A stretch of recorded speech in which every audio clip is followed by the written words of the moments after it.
जय श्री कृष्ण, जय गोविंद, जय सीताराम। मेरे आध्यात्मिक मित्रों, मैं सुनील भट्ट पुनः आपका स्वागत करता हूं। आज मैं एक ऐसे व्यक्तित्व के बारे में बात करूंगा जिसको हमने हमेशा से सुना है, बचपन से सुना है, कथा में, पांडाल में, भागवत में, टीवी पे, हर जगह सुना है। वो है सुदामा। तो वास्तव में सुदामा कौन थे, मैं आज इस पर प्रकाश डालने की कोशिश करूंगा।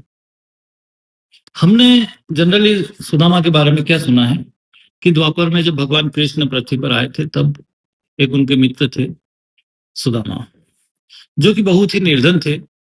5 पुत्र थे, एक पत्नी थी।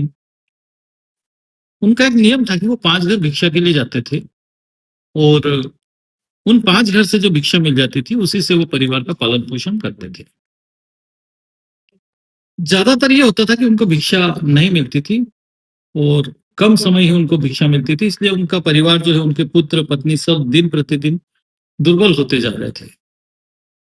मन में चिंता, शरीर में पीड़ा, भूखी प्यासी व्याकुल उनकी पत्नी हमेशा चिंतित रहती थी और वो हमेशा कहती थी कि आप हमेशा हमको कहते हैं कि कृष्ण आपके मित्र हैं, कृष्ण आपके मित्र हैं, तो क्यों ना आप एक बार द्वारिका जाकर द्वारकाधीश से मदद ले लीजिए, तो ये हमारा जो जीवन का रोज का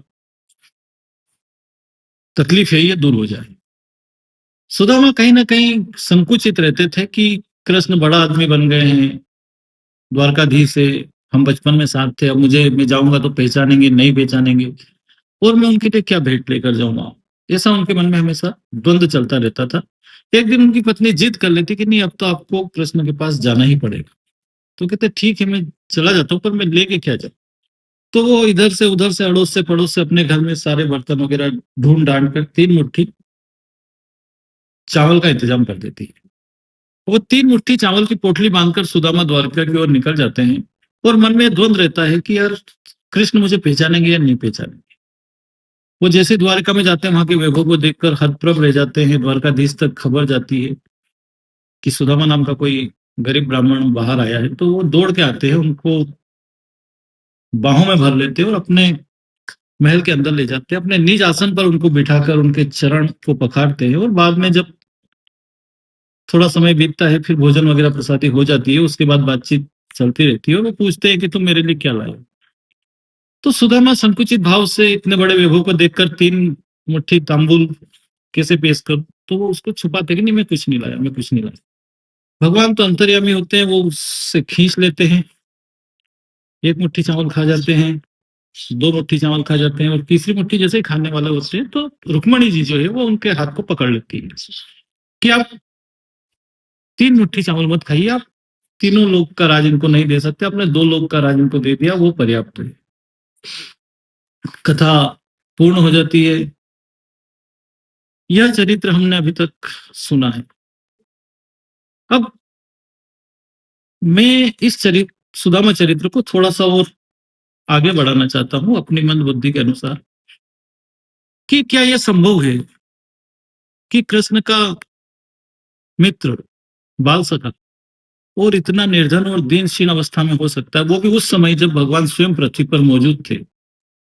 क्योंकि विप्र धेनु सुर संत हित लीन मनुज अवतार, जो विप्र धेनु सूर और संतों के हित के लिए ही धरती पर मनुष्य का अवतार लेकर आए थे, उनके सामने इस स्थिति में क्या कोई गरीब ब्राह्मण हो सकता है। मेरी बुद्धि के अनुसार जो सुदामा चरित्र जो है उसको समझने की आवश्यकता है कि वो कैसे लागू होता है। तो सुदामा जो थे वो 5 घर जो भिक्षा के लिए जाते थे, वो निर्धन जो थे, तो वो धन से निर्धन नहीं थे। एक्चुअल में वो ज्ञान की पिपासा में जाते थे, ज्ञान से अपने आप को निर्धन मानते थे। हालांकि वो बहुत विद्वान थे, लेकिन फिर भी उनको लगता था कि जो ज्ञान मेरे पास है वो पर्याप्त नहीं है, मुझे और ज्ञान की आवश्यकता है और आगे बढ़ना है मुझे। साकेत धाम तक की यात्रा के लिए ये ज्ञान पर्याप्त नहीं है। जो 5 पुत्र जो थे उनके, वो पांचों ज्ञानेन्द्रिय थी और उन ज्ञानेन्द्रियों की पिपासा को बुझाने के लिए ही वो 5 बड़ी बड़े संत महात्मा बड़ी बड़ी यूनिवर्सिटीज में जाते थे और वहां जाकर भी उनको वही नॉलेज मिलता था जो ऑलरेडी उनके पास था। उससे ऊपर के लेवल का नॉलेज उनको नहीं मिलता था। यानी जो 5 पुत्र उनके कहे गए हैं, ये मान लीजिए कि आत्मा सुदामा है और जो 5 पुत्र हैं वो उनकी ज्ञानेंद्रिय थी और उस ज्ञानेंद्रियों को शांत करने के लिए वो बड़े-बड़ी संतों के पास जाते थे, अपने ज्ञान की पिपासा को बुझाने के लिए। लेकिन उसको उस लेवल से नहीं मिलता था, इसलिए उनकी ज्ञानेंद्रिय जो वो दिन-प्रतिदिन सुप्त अवस्था में चली जा रही थी। मतलब एक नॉलेज, एक लेवल का नॉलेज हो गया, उससे ऊपर का नहीं मिल पा रहा था। तो वो बड़े चिंतित रहते थे और इसी अवस्था में उनकी पत्नी भी दुर्बल होती जा रही थी और फिर पत्नी कहती है कि आप बाहर लोगों के घर क्यों जाते हो? आपके मित्र तो द्वारकाधीश है। तो यहाँ पत्नी, जो आत्मा की पत्नी है, वो किसको कहा गया है? शरीर की पत्नी तो हमारे पास जो पत्नियाँ हैं, वो हमारे शरीर की पत्नी है, पति है। आत्मा की पत्नी बुद्धि को कहा गया है। तो बुद्धि उनकी जागृत होती है और बुद्धि उनको प्रेरित करती है कि बाहर आप ढूँढोगे, आपको नहीं मिलेगा। जो भी कुछ है आपके अंदर है, आप आंतरिक जाइए, आप द्वारिका में जाइए, भगवान कृष्ण के पास जाइए, क्योंकि वो आपके साथ है। हर जीवात्मा के साथ वो मौजूद होता है।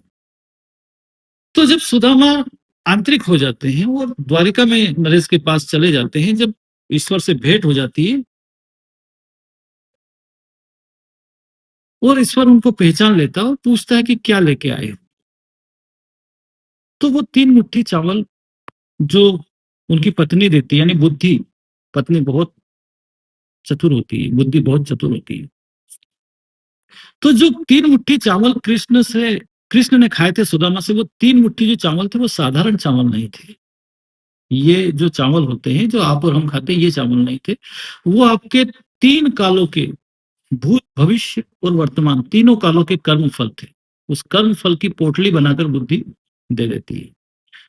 तो भगवान जैसे ही भूतकाल के कर्म फल को खा जाते हैं, वर्तमान के कर्मों को खा जाते हैं और जैसे ही वो भविष्य के कर्मफल को खाने वाले होते, तब भगवान की पत्नी रुक्मणी जी हाथ पकड़ लेती कि नहीं, आपने इनका भूत काल में जो भी इन्होंने पाप कर्म किए थे, जो भी अच्छे बुरे कर्म किए थे, उससे आपने इनको निष्पाप कर दिया।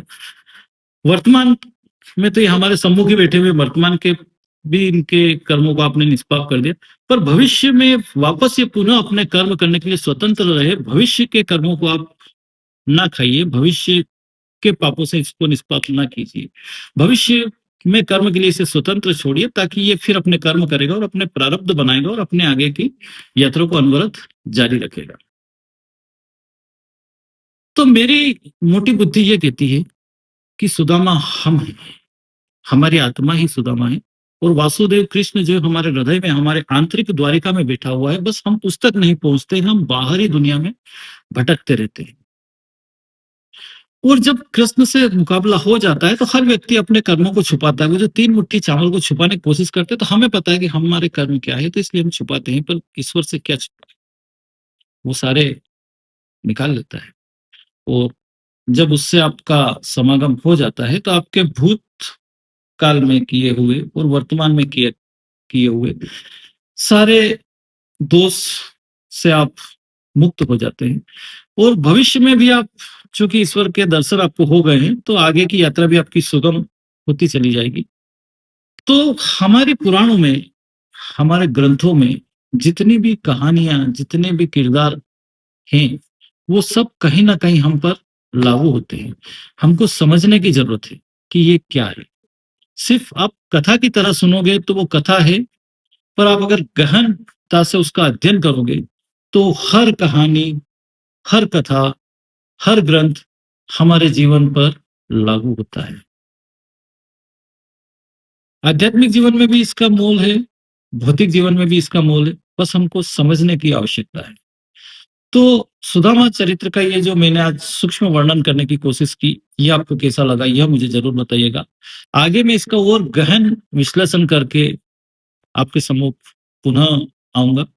तब तक के लिए जय सीताराम, जय श्री कृष्ण, जय गोविंद।